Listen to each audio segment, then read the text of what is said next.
You know how people always say you'll never forget the moment your heart breaks? They're right, but it's not the way movies show it. There's no dramatic music, no shattering glass, no screaming in the rain. Sometimes it's quiet, like the hum of a refrigerator in an otherwise silent room. Just a feeling, low and slow, settling in your chest like something permanent moved in. For me, it happened on Christmas Eve, at Jess's parents' place of all places. We'd driven upstate 2 days earlier, snow everywhere, the kind that sticks to the pine trees just enough to look like a postcard. Inside, the whole house smelled like nutmeg and ham, and her nieces were running through the halls in matching pajamas. Jess's dad had the game on. Her mom was fussing over pies. Felt normal, comfortable, happy even. I was in the kitchen pouring champagne. The good kind, Dom Perignon, the bottle Jess insisted we bring to keep things classy. I was balancing 3 flutes on a tray, about to head back into the dining room when something lit up on the counter behind the cookie tin. Her tablet. She had left it propped up there earlier to play holiday music. Michael Bublé had been crooning out of it all evening. But now the music had stopped, and a big notification took its place on the screen. I wasn't trying to snoop. It just happened. Big font. Bright letters. Impossible to miss. Don't forget that red dress. I'm booking the same suite. Travis. I stood there like someone had hit the pause button on me. My first thought wasn't even jealousy. It was confusion. Like my brain needed an extra minute to connect the dots. Red dress. Suite. Booking. Travis? Travis. Her ex. I hadn't heard that name in months. Maybe a year. Last I knew, he was out of state. Moved to Portland or Denver or one of those cities where everyone owns a dog and rides a bike in the snow. But now here he was, on her screen, talking about booking the same suite and remembering what she wore. And Jess? She walked into the kitchen not 10 seconds later. She saw me standing there, saw the screen, saw the message, and she didn't miss a beat. She didn't grab the tablet or scramble to hide it. She didn't stutter or blush or freeze. She just reached past me, grabbed a napkin off the counter and said, "Oh, that's from Travis. Weird coincidence, we're both doing work stuff in Palm Springs next week. I think he's at the same hotel." She gave a tiny laugh, like she was amused by the randomness of it all. Total fluke. Then she looked at me, straight on, smiled. "Work trip," she added like a period on a sentence. "I told you about it last week. Remember?" And she was gone, back to the dining room, as if nothing had happened. I stood there for a second too long, holding the tray, watching the message fade off the screen as the tablet dimmed. Then I followed her. I smiled, sat beside her, topped off everyone's drinks. When her dad made a joke about my football team being basically a crime scene, I laughed, maybe a little too hard. But inside, it felt like someone had gently kicked out one of the load-bearing walls in my chest. And I couldn't tell if anything was still holding up. I should say this, Jess isn't reckless. That's the thing. She's calculated, organized to a fault. She uses calendar invites for brunch with her friends. Her packing lists have packing lists. And when she lies, she does it with the kind of ease that only comes from practice. So the fact that she didn't flinch, that scared me more than the message, because it told me this wasn't the beginning of something. It was the middle, maybe even the end. She was already past the panic stage, past the guilt. This wasn't a slip-up. This was maintenance, routine. I kept hearing that message over and over in my head. Don't forget that red dress. We hadn't talked about Palm Springs. Not together anyway. And certainly not about hotels or overlapping bookings or whatever this was. She'd mentioned she had a client kickoff after the holidays. I remembered that, but not where, not who with, and now it looked like it wasn't really a kickoff at all. More like a reunion. The same suite. The same damn suite. Later that night, I helped her mom clean up. Jess was in the living room showing her nieces how to make TikToks, laughing like a teenager. I loaded the dishwasher in silence. I couldn't stop thinking about the red dress. I knew the one he meant. It was the one she wore on our 3rd anniversary. Tight, crimson, cut low in the back. She wore it to the steakhouse downtown, and every guy in the room stared when we walked in. I remember feeling like the luckiest man alive that night. I remember the way she leaned over dessert and said, "Let's not go home right away." That same dress. And now he was asking for it like a souvenir. I didn't confront her that night. I didn't say a word about the message. What would I even say? You don't just bring something like that up in front of a Christmas tree and a plate of peppermint bark. Besides, she'd already given me her explanation. A weird overlap. A laugh. A shrug. It was the kind of lie that dares you to question it. That night, after everyone had gone to bed, I lay awake staring at the ceiling of the guest room. The old pipes hissed through the walls, and I could hear Jess's soft breathing beside me. And all I could think was, she didn't even blink. I could have handled shock. I could have handled guilt. But indifference, that's the part that gutted me. Because it told me she wasn't worried I'd leave. It told me she didn't think I'd do anything at all. You don't notice when things start dying.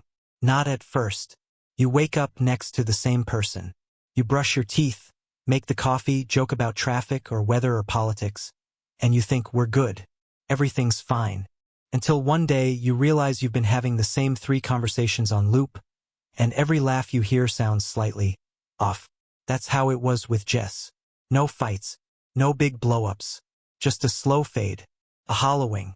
And once I saw that message from Travis, once I saw how calm she was about it, it was like someone turned the volume up on every moment I tried to ignore. Suddenly, the signs were everywhere. Her new business trips that always came with a last-minute schedule change. The way she started showering the second she got home. Her toothbrush sitting wet in the holder when I hadn't seen her go in. Tiny things. Microscopic. But they started adding up. Once, I found a fingerprint on the mirror in the guest bathroom, the one she never used. I stared at it for a good minute. It wasn't hers. Too big. Too wide. I wiped it off and didn't say anything. Another time, she came back from a team offsite with a new scarf. I asked if she bought it. She smiled, shook her head, said, "It was just lying around in the conference room. No one claimed it." Like that made sense. And her perfume? She'd always worn something soft, floral. But lately, there was something sharper clinging to her jackets when she came home. Not hers. A man's cologne. Expensive. Subtle but wrong. I never asked about it. I just told myself maybe it rubbed off at a dinner meeting. That's how far gone I was. I was writing excuses for her faster than she could come up with them. Because I wanted to believe. Not in her. I think part of me already knew she was gone. I wanted to believe in the version of us I'd built in my head. The one where we were solid. Unshakable. I mean, we had history. A mortgage. 2 leases. Matching furniture. Friends who called us couple goals. That had to mean something, right? But that's the thing about history. It can't hold you up if the present keeps cutting you down. I remember one night, about a week after Christmas, I caught her smiling at her phone. Not just a normal smile. It was that kind of involuntary grin people get when they read something that hits them just right. Something that feels private and good and theirs. She noticed me watching and turned the screen over like it was nothing. I didn't ask. I didn't need to. I knew. Jess had always been good at compartmentalizing. She once told me that in college, she trained herself to focus so hard she could write a term paper in a bar during happy hour. It was one of the things I admired about her, her ability to block out the noise, zero in. But now I realized that same SK*LL let her live 2 lives at once. She could sit across from me at dinner, ask me about my day, laugh at my jokes, kiss my cheek, and then disappear into texts and meetings and layovers I was never part of. And me? I let her. Not because I didn't care, but because I was afraid that if I pulled one thread, the whole thing would unravel. I started paying closer attention. I watched how she carried herself after work, how her mood changed. Some nights she'd come home lit up, breezy, humming, radiant like she'd just walked off a movie set.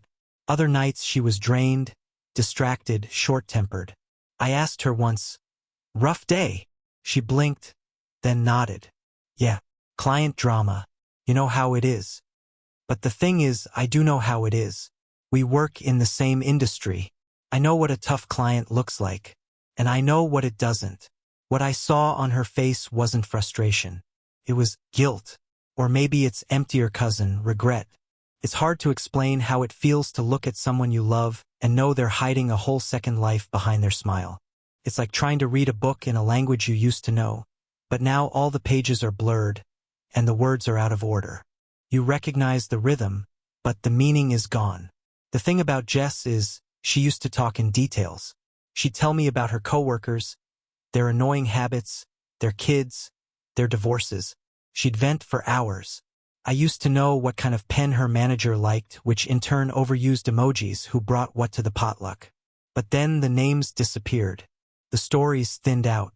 I'd ask, "How was your day?" And she'd say, "Busy. Anyone bug you today?" And she'd go, "Nah, same old. Same old. Same old. Same old." That's when I knew she'd stopped letting me in. Because when people stop telling you the small things, it's not because nothing's happening. It's because something is, and they don't want you to know. It all came to a head the night I found the cufflink. She was out, said it was a late dinner with the West Coast sales team. I believed her, or I pretended to. Hard to tell the difference at that point. I was folding laundry, putting away some of her stuff when I noticed something shiny tucked in the pocket of her blazer. Cufflink. Polished. Silver. Engraved with an initial, T. Not my initial. Not hers. I held it in my hand and just stared. It was like holding proof of something I already knew, but hadn't wanted to see. I placed it back in the pocket. I didn't bring it up. Not right away. I don't know why.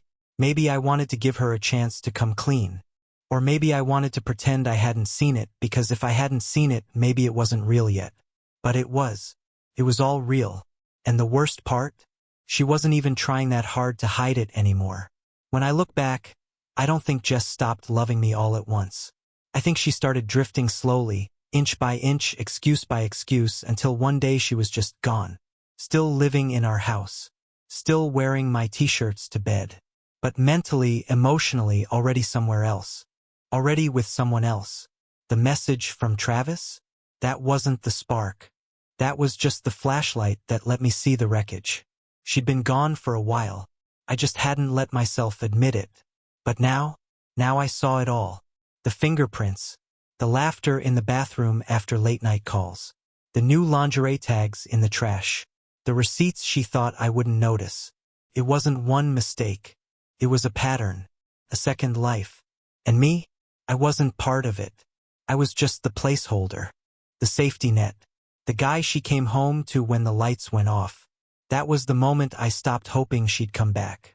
I stopped making excuses. Stopped defending her to my friends. Yeah, they'd noticed too. How Jess was busy all the time. How she dodged plans. How she lit up when her phone buzzed but barely looked at me anymore. It was over. Long before I could admit it. I just didn't want to be the first one to say it out loud. But here's the truth no one tells you about betrayal. It doesn't break you all at once. It breaks you slowly. In silence. In polite smiles across dinner tables. In, "I'm just tired and I have to work late." In perfume that doesn't belong to you and stories that leave too much out. It's death by 1,000 shrugs. And that night, as I sat alone in our living room, lights dimmed, Jess still out with her team, I felt every single cut. And I knew, I absolutely knew, I was never getting her back. Not the real her. Because the real Jess, she wasn't mine anymore. She just hadn't told me yet. There's a certain kind of silence that comes after clarity. Not peace. Not relief. Just silence. Like your mind finally stops spinning because there's nowhere left to run. No angle left to deny. No hope left to pretend with. Just stillness. Cold, simple stillness. That's what I felt the morning after Christmas. Jess was in the shower, steam fogging up the mirror, humming the same song she'd been singing all week. Let It Snow. Of all things. I sat on the edge of the bed with my elbows on my knees, staring at the carpet like it had the answers. I wasn't angry. Not yet. I was tired. Hollow. Suspended in this strange space where everything was both obvious and still somehow surreal. But then I remembered something. An old habit. A shared system we set up during our second year of marriage. It was a cloud drive meant to help us keep track of travel plans, receipts, project docs, whatever. We hadn't used it seriously in a while. Jess had shifted most of her stuff to her personal work drive, and I'd followed suit. But it was still linked, still synced, still there. I reached for my laptop, typed in the old password, same as always, and there it was, our shared digital junk drawer. Dozens of folders with the usual stuff, wedding plans, home renovations, vacation itineraries. Then a new one I hadn't seen before. PS Travel Plan. I clicked it. Inside were **TS of flight confirmations, Google Maps routes, spa menus, even a brochure from a winery tour in Palm Springs. The most recent file was an invoice, PDF format. Neat, crisp.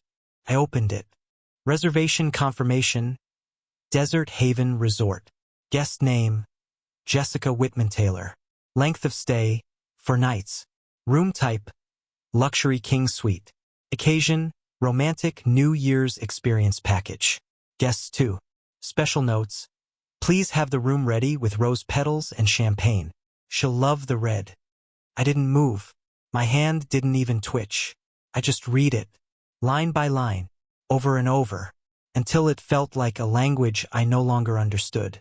Her last name, my last name, used like a stage prop, a role she could step into when needed. No mention of a work event, no second room, no colleagues, just a reservation under our name for her and someone else. There was even a note at the bottom from the resort. Thank you for spending your holidays with us. Merry Christmas. Written in a cursive gold font, with little snowflakes next to it. I stared at that one line for a long time. The bitter irony of it. A gift-wrapped betrayal. A festive lie. I don't remember deciding to do it. It just happened. I took a **T of the invoice, saved it as a PDF, attached it to an email, and addressed it to a single recipient. Her boss.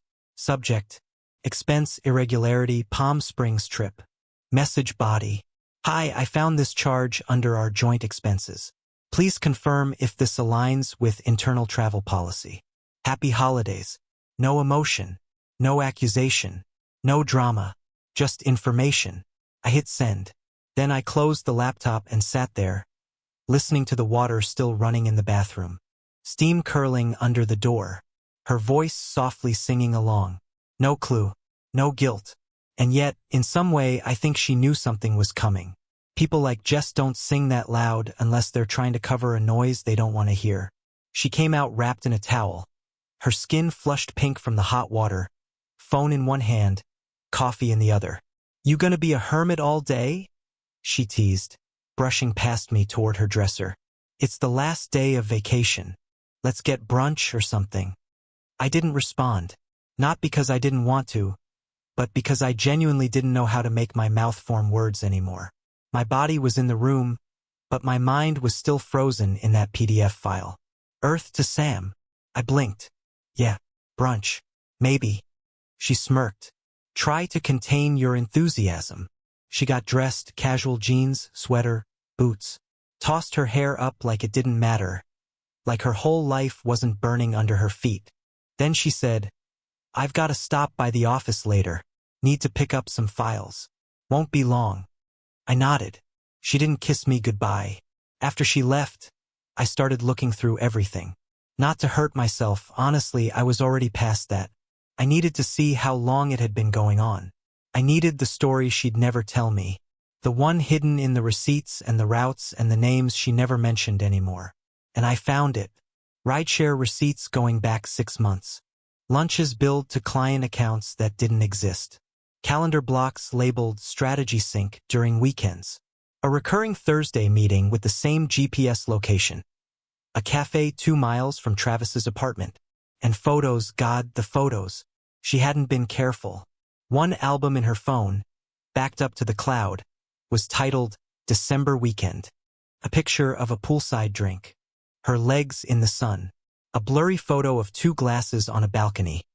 Hers with red lipstick on the rim, the other untouched. And then Travis. His reflection in the window, clear as day.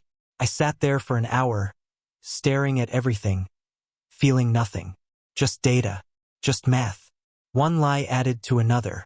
1 month stacked on another. One message from an ex leading to a trip in a suite meant for two. She'd played me, completely, and I had let her. My phone buzzed. Email notification. Expense irregularity. From her boss. Short. Cold. Thank you, Sam. We will address this internally. That's when I felt something shift. Not sadness. Not rage. But detachment. I was out. Mentally. Emotionally. The part of me that had once lit up when she walked into a room. Gone. The part that stayed up nights waiting for her to come home. Done. I didn't know what my next move was. Not yet. But I knew this. I wasn't going to beg her to explain. I wasn't going to confront her in a dramatic scene, demand confessions, or scream about the red dress. I'd already seen everything I needed to. Now it was her turn to realize she'd lost something she never thought she could lose. Me. That night, she came home late. She walked in with a paper bag of takeout and a big smile. "I got your favorite," she said, holding up the bag like it was a peace offering. "That ramen from the place on Main." I looked up at her. Not angry. Not bitter. Just tired. She froze. "What?" she asked, cautious now. I stood up.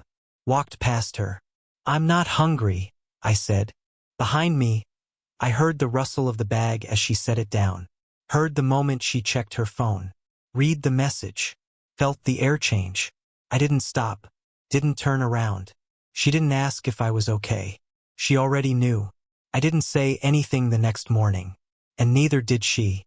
Jess moved through the kitchen like she always did. Humming, hair damp from the shower, tapping a spoon against her coffee mug while scrolling through her phone. But her shoulders were tighter now. Her eyes flicked up more often. Watching me. She knew. She didn't know how much I'd seen or who I'd told. But she knew something had shifted. The kind of shift you don't come back from. The kind that makes you cautious with every breath. "Hey," she said, not looking up. "Do you still want to go to dinner with Mark and Allison Friday?" I looked at her, blinked once, then said, "No." She paused. "Okay. Want me to cancel?" "No," I said. "You go." She stared at me, just for a beat, then nodded and went back to her phone. That was the last normal conversation we had. After she left for work, I opened the filing cabinet in the hallway. Fourth drawer down, still organized, still alphabetized. I found what I was looking for in less than a minute. Our prenup. We'd signed it 7 years ago. Not because either of us had much money, but because Jess was practical. "Good fences make good neighbors," she'd said at the time, quoting her dad. We thought we were being smart. I remember the meeting with the lawyer. She'd insisted on adding a clause. Misuse of joint assets resulting from infidelity may result in immediate forfeiture of shared property rights. I hadn't argued. Now, reading that same line in bold, black ink, it didn't feel like a threat. It felt like a roadmap. I scanned the document, confirmed what I needed, took photos of the key pages and saved them in a private folder under a new name. Exit strategy. I didn't yell, didn't cry, didn't throw anything. Instead, I made calls. Not to friends, not to family, to a locksmith. Our second house, technically a vacation home, practically her sanctuary. She called it her creative space. Even though she hadn't painted a single thing in the last year. It had a garden she paid someone else to tend and a reading nook she used to take selfies in. I changed the locks that afternoon. Called the security company. Had her key code revoked. Removed her face from the biometric app. Canceled her guest privileges. The house no longer responded to her. And I didn't either. That evening, I got a notification from the resort in Palm Springs. A digital copy of the room service invoice. It auto-synced to our old travel email. $448 for romantic poolside dinner for two. $129 massage. $82 bottle of champagne. All charged to the company card she had sworn she only used for emergencies. I printed it out, highlighted the date, tucked it into an envelope with a copy of the prenup page. Then I left the envelope on her desk. Not hidden, not dramatic. Just there. Obvious.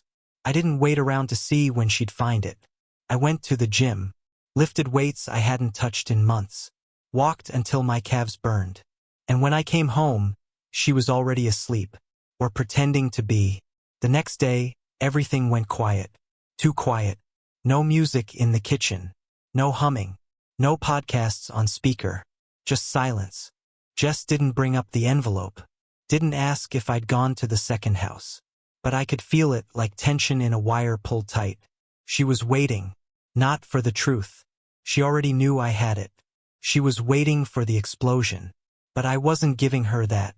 I wasn't playing her game. Instead, I booked a consultation with a lawyer. One I'd found after reading reviews for 2 hours straight the night before. Her name was Lee. Direct. Calm. No nonsense.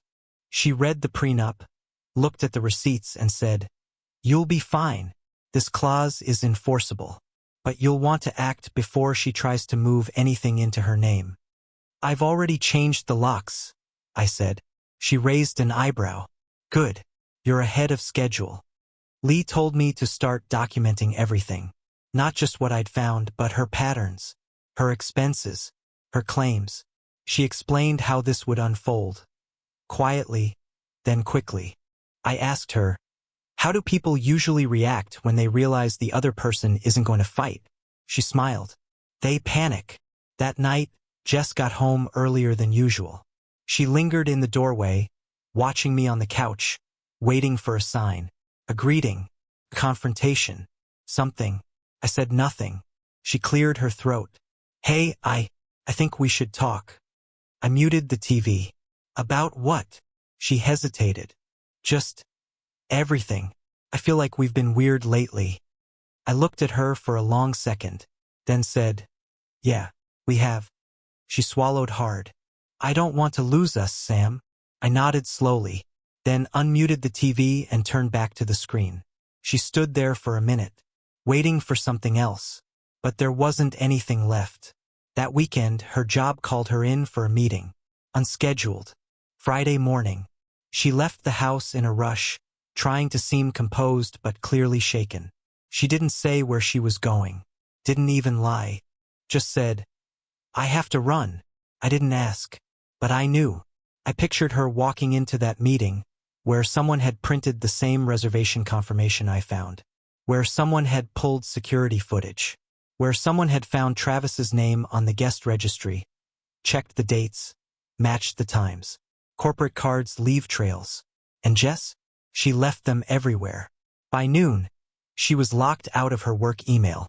By evening, she was removed from all project boards. I checked LinkedIn out of curiosity. Travis had updated his status. Open to new opportunities. Of course he had.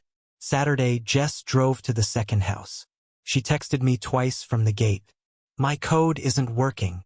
Can you let me in?" I didn't respond. Not because I was trying to hurt her, but because it wasn't her house anymore. She found that out when security told her the system had been updated per the owner's request. She didn't try to come home after that. Didn't storm through the door. Didn't cry or scream or accuse me. She just disappeared for the night. The next time I saw her, her eyes were red, her posture smaller. "Is this punishment?" she asked. "No," I said. "It feels like it." I looked at her. "This isn't revenge, Jess. This is me removing you from spaces you don't respect." She blinked fast. "You don't mean that." But I did. And she knew it. She started messaging me the next day. First short things. Logistics. Questions about bills, mail, keys. Then longer ones. Apologies. Explanations. Deflections. None of them said what needed to be said. Not really. And none of them changed anything. I stopped reading them. Monday morning, I woke up to find a long note folded on the counter. Handwritten. 5 pages. Dramatic. Emotional. Justifications wrapped in regret. "I didn't mean for this to happen. It wasn't supposed to go this far. You were distant. I felt alone." I didn't respond. Later that afternoon, I texted her one word. Handled. No hello. No signature. No opening line or closing wish. Just one word. She read it. I saw the read receipt. 3:11 p.m. She didn't reply, and that was the moment I knew it was done. The version of me who would have stayed, would have begged, would have forgiven blindly. He was gone. She didn't break me. She freed me, and I wasn't going back. People think everything falls apart in a single moment, but really collapse is slow, quiet, like a structure groaning before it gives way. The emails stop coming first. Then the invitations dry up.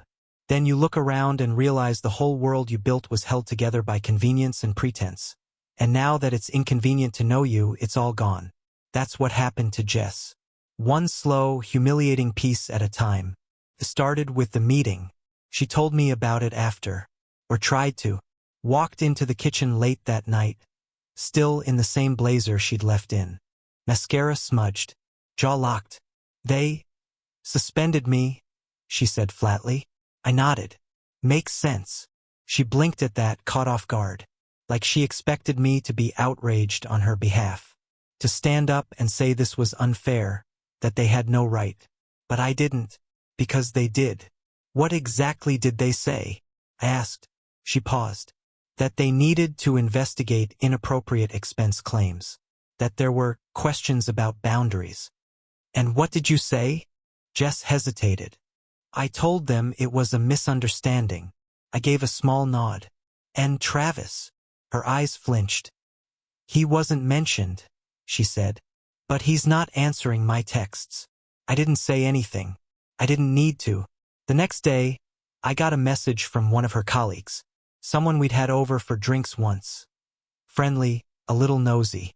Hey, is everything okay with Jess? She's off all the Slack channels. Her name's been removed from our project docs. I responded with, you'd have to ask her. I didn't feel spite when I typed it, just distance. I wasn't going to cover for her anymore. That was a habit I'd finally broken. The fallout wasn't immediate. That's not how real life works. It started with her being left out of meetings she used to lead. Group threads she was always tagged in started rolling on without her. Then came the social withdrawals. One by one, the people she thought were her team stopped calling. The ones who always said she was like a sister went radio silent. Even her best friend from work, the one who once helped plan our anniversary dinner, didn't return her texts. I saw Jess on the couch that night scrolling through her messages, thumb pausing, then moving again. No replies, just read receipts and empty silence. She stared at the screen for a long time, then slowly set it down. I didn't ask, but I saw it. She was unraveling, not because I punished her, because the mask had slipped, and the room had emptied. 3 days later, I found her standing in the living room, staring at her reflection in the dark window like it might speak to her. Do you think I deserve this? She asked, voice quiet. I looked up from my laptop. Deserve what? This exile, she said. Everyone treating me like I don't exist. Like I'm poison. I didn't answer right away, just watched her. She looked smaller than I remembered, like all the air had gone out of her. Actions have gravity, I said finally. They don't just float away. She turned toward me, eyes glossy. I made a mistake, she whispered. One. No, I said calmly. You made a series of choices, and now you're facing the series of consequences. She didn't reply, but I think she knew I was right. I got another message from her company a few days later. Subject: confidential compliance notification. Ms. Whitman-Taylor has been placed on unpaid administrative leave pending resolution of an internal ethics review. Any inquiries related to her role should be redirected to the acting department lead. I didn't forward it to her. I knew she'd already gotten her own. Instead, I printed it, left it on her side of the desk. Later that night, I heard her crying in the shower. Muffled. Short. She didn't mention it when she came out. I didn't either. We were past pretending now. Her LinkedIn went dark next. The featured projects disappeared. Then her profile image. Then the job title was replaced by on sabbatical. That was the digital equivalent of a white flag. Around that same time, she tried to go back to the second house. She didn't tell me, just drove out one afternoon. But the security company called me the second her code failed. She attempted entry twice, the guard said. Should we call the police? No, I said. Just remind her that access has been revoked. Understood. Jess came home that night furious. Not crying. Not silent. Furious. You had me locked out? She snapped. That place is mine too. I didn't even raise my voice. It was ours when we were a we. Not anymore. She glared at me. You're punishing me. No, I said.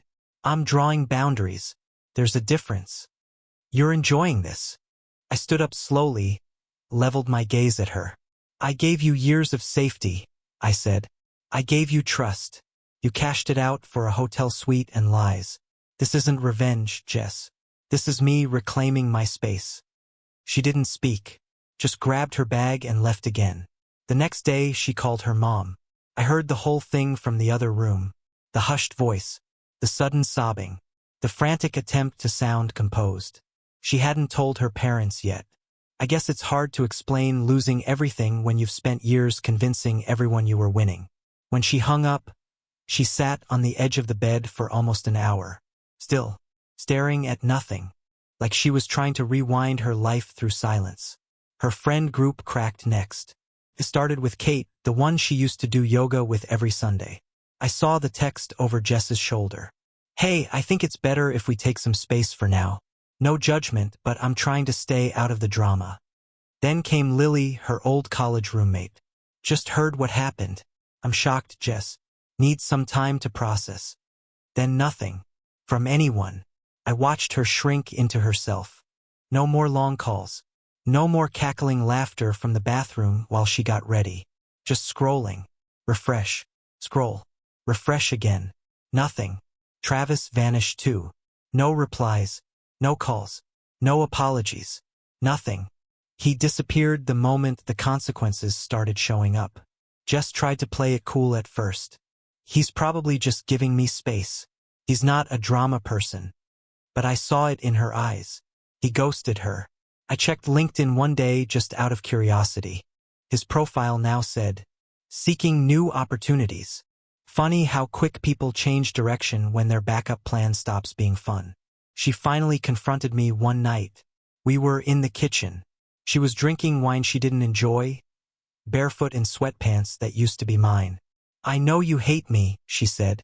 I don't, I replied. You should. I shook my head. Hate would mean I still care that deeply. She flinched. I didn't. She set the glass down too hard. Wine splashed over the edge. I lost everything, she said.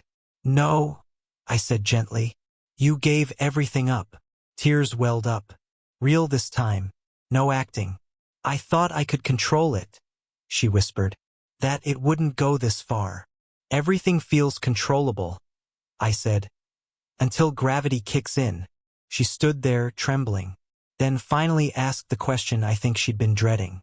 Is there any version of this where we fix it? I looked at her, long and quiet, then said, no. She nodded, just once, then walked out of the room. She showed up at the second house again, this time with a suitcase and a hopeful look. But the gate didn't open. The keypad flashed red. Security gave her the same answer, per the owner's request. She texted me a photo of the locked gate with one line. You can't just erase me. I sent back a screensh *T of the prenup. The clause was highlighted. In the event of confirmed infidelity, residential privileges are revoked. No greeting, no emotion, just the clause. She didn't reply.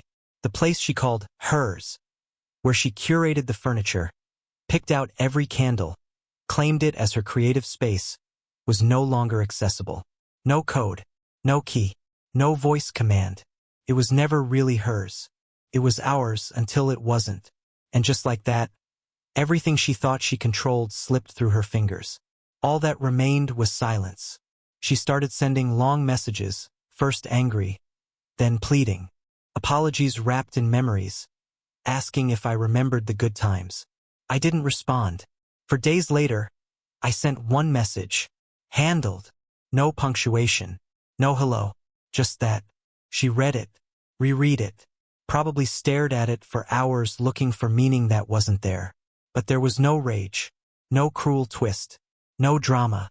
That single word said everything. It was over. There would be no fight, no second chance, no stage for her to reclaim. She had expected heartbreak, yelling, a dramatic ending. Instead, she got a quiet verdict. She didn't break me. She awakened me. And in that silence, I didn't just let her go. I reclaimed myself.